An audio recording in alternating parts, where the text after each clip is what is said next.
पर सोने के साथ कर लेते हैं। टीआरक्यू कोटा की बात ऑफ कोर्स हम यहाँ पर करते रहे हैं, लेकिन अब ये सोना आईबीएक्स के द्वारा रूट किया जा सकता है। अशोक जी नमस्कार, एक और फेदर इन द कैप, कैसे देखते हैं आप ये डिसीजन और क्या इम्पैक्ट रह सकता है? Manisha ji, good morning. आपके सभी व्यूअर्स को नमस्कार। ये हम लोग काफी टाइम से कोशिश कर रहे थे कि जो टीआरक्यू होल्डर्स हैं और जो क्वालिफाइड ज्वेलर्स के 25 करोड़ की नेटवर्थ के नॉर्म को नहीं मीट कर पा रहे हैं, जी। वो आईबीएक्स के थ्रू कैसे गोल्ड ले पाए। हम्म। उसके लिए लास्ट ईयर डीजीएफटी का एक नोटिफिकेशन था जिसमें उन्होंने क्लियरली बताया था कि इस तरह के जो टीआरक्यू होल्डर्स हैं, जो एग्जिस्टिंग क्वालिफाइड ज्वेलर्स हैं, उनके थ्रू वो आईबीएक्स के से ले सकते हैं गोल्ड। हम्म। और उसके तहत काफी कुछ काम हुआ भी था। हम्म। लेकिन एक ये बड़ा तबका था, डिमांड थी, क्योंकि अगर आप देखिए कि 341 टीआरक्यू होल्डर्स को लाइसेंस कोटा मिला था इस साल, जी। और उसमें से करीब सिर्फ 70 ही थे जो क्वालिफाइड ज्वेलर थे। हम्म। तो एक बहुत बड़ा ग्रुप था जो कि आईबीएक्स के थ्रू आने के लिए या तो क्वालिफाइड ज्वेलर के थ्रू आते या नहीं आ पाते। हम्म। लेकिन हम बहुत शुक्रगुजार हैं, थैंकफुल हैं डीजीएफटी के और हमारे रेगुलेटर आईएफएससी, जिनके दोनों के प्रयास से ये संभव हो पाया कि अब डीजीएफटी का नोटिफिकेशन आया है जी। कि जो टीआरक्यू होल्डर्स हैं वो भी डायरेक्टली आईबीएक्स के थ्रू अपना टीआरक्यू कोटे का गोल्ड ले सकते हैं, और जो 1% का इसमें बेनिफिट है अंडर इंडिया यूएई सेपा, वो उनको वो बेनिफिट मिल पाएगा। हम्म।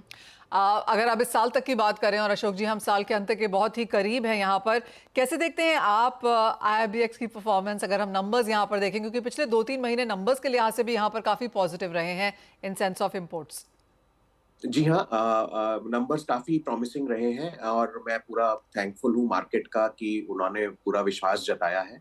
और इसमें एक बहुत बड़ी अहम भूमिका कस्टम्स की भी रही है, क्योंकि आइस गेट अभी बहुत सुचारू रूप से चलने लग गया है। हम्म। मैं कुछ चीजें बताना चाहता हूँ कि और भी क्या स्टेप्स हुए, नंबर्स भी बताता हूँ। नंबर्स हम लोग ऑलरेडी 3.8 टन क्रॉस कर चुके हैं। मुझे पूरा विश्वास है कि इस महीने तक हम 4 टन का नंबर ओवरऑल क्रॉस कर लेंगे। और अब जैसे ही ये टीआरक्यू का जो ऑप्शन खुला है, इसमें मेरा विश्वास है कि और भी नंबर्स में बढ़ोतरी होगी। मेरे को एक और चीज आपको बताने में बड़ा अच्छा लग रहा है कि कस्टम से हम लोग लगातार टच में हैं, और उन्होंने इन प्रिंसिपल इस बात को डिस्कस किया है और एग्री भी किया है कि क्या कस्टम्स के टाइमिंग आईबीएक्स के गोल्ड को क्लियर करने के लिए बढ़ाया जाए। तो मुझे ऐसा विश्वास है कि शीघ्र ही, maybe as soon as in next 10 days, custom के टाइमिंग थोड़े बढ़े आएंगे, जिससे सुबह 7 या 8 से लेके रात 10 या 11 बजे तक वहां पे क्लियरेंस हो सकेगी, जिससे कि इनकमिंग गोल्ड भी सेम डे आ पाएगा और आउटगोइंग गोल्ड भी सेम नाइट पे ही चला जाएगा। वैसे अभी भी जा रहा है, लेकिन 100% केसेस में सेम नाइट में गोल्ड नहीं जा पाता है। तो ये एक बड़ा अच्छा पहल हुआ है कस्टम्स की तरफ से, और सभी चाहते हैं कि आईबीएक्स का इकोसिस्टम बहुत अच्छे से चले।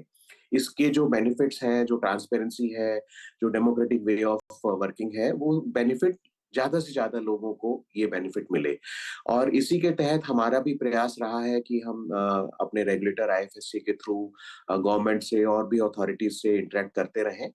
और वॉल्यूम से मैं सिर्फ एक चीज और आपको बताना चाहूंगा कि सिल्वर का अप्रूवल आ चुका है डीजीएफटी से, और हमें कल ही हमारे रेगुलेटर आईएफएससी से सिल्वर के ग्रेन्स कॉन्ट्रैक्ट को लॉन्च करने की अनुमति मिल गई है।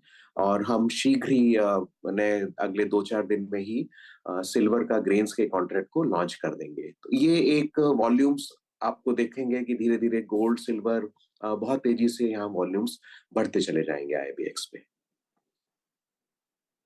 ओके ओके, चलिए ये तो इंटरेस्टिंग है कि आपको अप्रूवल मिला है। लेकिन एक क्विकली एक चीज़ और जानना चाहेंगे, जैसे आपने तमाम बेनिफिट्स तो इसके बताए, of course Indian jewellery industry को इसका बेनिफिट तो मिलेगा ही, जो सरकार ने स्टेप उठाया है। लेकिन जो वैल्यू एडेड ज्वेलरी प्रोडक्ट हैं, एक्सपेक्टेशंस ये हैं कि उसके एक्सपोर्ट्स में भी अब यहाँ से ग्रोथ देखने को मिलेगी। उस सेगमेंट में कितनी ग्रोथ देख रहे हैं आप? मेरा मानना है, देखिए, अगर हम सिर्फ सेपा की ही बात करें, जो यूएई के साथ एग्रीमेंट है, वहां पे जो पहले 5% का ड्यूटी था, अभी 0% की ड्यूटी पे भारत से गोल्ड की ज्वेलरी का एक्सपोर्ट हो रहा है। तो ये देखिए, सरकार की तरफ से भी बड़े प्रयास रहे हैं कि इस तरह के जो सेपा एग्रीमेंट्स डिफरेंट कंट्रीज के साथ किए जाएं, तो भारत का एक्सपोर्ट कैसे बढ़े।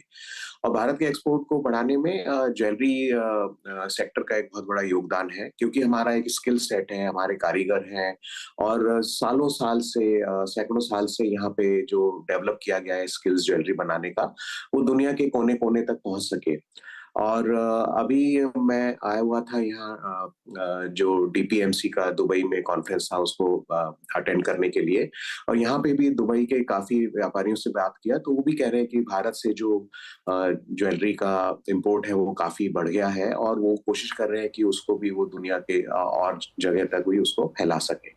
और आईबीएक्स का एक बड़ा पहल ये रही भी है कि किस तरह से हम एक लो कॉस्ट पे एक इन्वेंट्री मैनेजमेंट को बहुत अच्छे से मैनेज करते हुए सबको गोल्ड प्रोवाइड कर पाए। अगर आप देखिए यहाँ पे हमारा ये प्रयास रहा है कि जैसे ही अगर आपको जरूरत है, गोल्ड हमारे पास स्टॉक में रहता ही है, यूजुअली हमेशा ही रहता है, तो जिसको भी जितनी जरूरत है 1-1 किलो तक के भी ट्रेड हमारे पास हो रहे हैं, यानी कि हम छोटे से छोटे व्यापारी को भी अगर उसको 1 किलो की भी जरूरत है तो वो गोल्ड हमारे यहाँ से खरीद सकता है और उसका जी एब्सोल्युटली नहीं, आप जैसे हमें कह रहे थे कि 2023 में यहाँ पर काफी कुछ हुआ है, लेकिन एक और सवाल इससे पहले कि हम आपको जाने दें, अब आगे क्या प्लान्स हैं, क्या कुछ पाइपलाइन में है 2024 के लिए, अब क्या एक्सपेक्टेशंस हैं?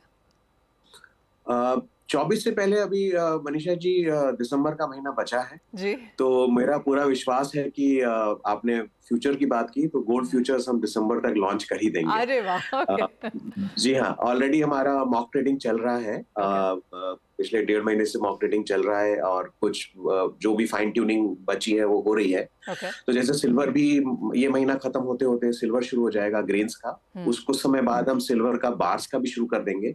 उसमें मैं एक चीज और बताना चाहूंगा कि सिल्वर का ग्रेन्स भी जो है वो 30 मिनट पे ही उसकी बीडीआर सेटल होगी, दुनिया में ऐसा कहीं नहीं होता है। और सिल्वर की बार्स भी हम 30 मिनट में ही सेटल करेंगे। और गोल्ड फ्यूचर्स दिसंबर में मेरा पूरा विश्वास है कि हम रेगुलेटर के साथ इस पे काम करके दिसंबर तक हम शुरू कर ही देंगे। और जब ऐसा होगा तो हम आपके पास पुनः आएंगे और उसकी पूरी डिटेल्स आपके माध्यम से मार्केट को। लेकिन जैसे आपने कहा कि अभी मॉक ट्रेडिंग हो रही है, और जी हाँ, मुझे याद है जब लास्ट टाइम हमारी बात हुई थी तो ये बात हुई भी थी कि फ्यूचर्स में यहाँ पर ट्रेडिंग बहुत जल्द शुरू हो जाएगी। अगर कुछ कॉन्ट्रैक्ट स्पेसिफिकेशंस, किस तरह का कारोबार है एज ऑफ नाउ, कितना इंटरेस्ट है, वो भी शेयर कर सकें। तो मेरे को एक चीज बताना है कि ये एक बड़ा अहम फैसला लिया गया था रिजर्व बैंक ऑफ इंडिया के द्वारा। ऑफ कोर्स हमारे रेगुलेटर्स और रिजर्व बैंक ऑफ इंडिया की इस बारे में काफी बातचीत होती रही, जिसमें उन्होंने कहा था कि भारत में जो भी रेजिडेंट इंडियंस है अदर देन इंडिविजुअल्स, ये लैंग्वेज उसमें लिखा है, तो रेजिडेंट एंटिटीज जितनी भी हैं और अगर उनके पास गोल्ड प्राइस रिस्क है तो अब उनको डॉलर में प्राइस रिस्क को हेज करने के लिए आईएफएससी के जो एक्सचेंजेस हैं वहां पे अनुमति दी गई कि वो गोल्ड की प्राइस को हेज कर सकते हैं। उसी तहत आईबीएक्स तुरंत उस पे काम पे लगा रेगुलेटर के साथ कर, और हम लोगों ने आईटी का अपना पूरा प्रोविजन किया और नया सिस्टम लगाया ताकि डोमेस्टिक मार्केट में जो लोग डॉलर पे हेजिंग नहीं कर पा रहे हैं गोल्ड प्राइस की, इसमें देखिए डोरे का एक बहुत बड़ा सेगमेंट है, करीब 200 टन के करीब, अगर राउंड में नंबर ब्रॉडली बात करें 200 टन के करीब डोरे का इंपोर्ट होता है। तो डोरे के प्लेयर्स हमारे से काफी बातचीत में हैं कि वो गोल्ड फ्यूचर्स में काम करना चाहेंगे। जो बड़े कॉर्पोरेट हाउसेस हैं वो उनका काफी इंटरेस्ट है कि वो हमसे गोल्ड फ्यूचर्स में हेज करना चाहेंगे। इनफैक्ट दुबई में भी काफी एंटिटीज हमको रीच आउट करें, मैं कंटिन्यूसली मीटिंग्स में रहा हूँ जहाँ पे वो बहुत इंटरेस्ट दिखा रहे हैं कि गोल्ड फ्यूचर्स में वो लोग आना चाहेंगे। कॉन्टूर्स इसमें बताऊंगा कि हम लोग का जो अभी विचार है वो 1 किलो का 995 प्योरिटी वाला कॉन्ट्रैक्ट लॉन्च करेंगे। अगर आप ग्लोबली देखें तो सीएमई में 100 आउंस का कॉन्ट्रैक्ट है which is equivalent to around 3 kg। लेकिन हमने देखा कि हमारे अपने मार्केट को देखते हुए, क्योंकि हमारे पास जो स्पॉट का भी कॉन्ट्रैक्ट है उसमें भी 1 kg का गोल्ड है, तो पूरा प्रोडक्ट हो जाएगा हमारे पास, स्पॉट भी हो जाएगा 1 kg का और उसके लिए फ्यूचर्स भी हो जाएगा। उसमें कोशिश ये रहेगी मनीषा जी, और जो अभी तक प्रिलिमिनरी प्रोडक्ट के जो कॉन्टूर्स बने हैं उसमें हम लोग ऐसा करेंगे कि पहले 3 महीने रनिंग कॉन्ट्रैक्ट रहेगा। जैसे अभी मान लीजिए नवंबर है तो नवंबर, दिसंबर, जनवरी हमेशा 3 करंट मंथ्स। उसके बाद जो साल के इवन मंथ्स हैं, जैसे अगला फिर हो जाएगा फरवरी इवन मंथ है तो फरवरी, फिर अप्रैल, तो इस तरह से करके किसी भी 13 महीने के पीरियड में 8 कॉन्ट्रैक्ट हमेशा लाइव रहेंगे। ये हमारा विचार है।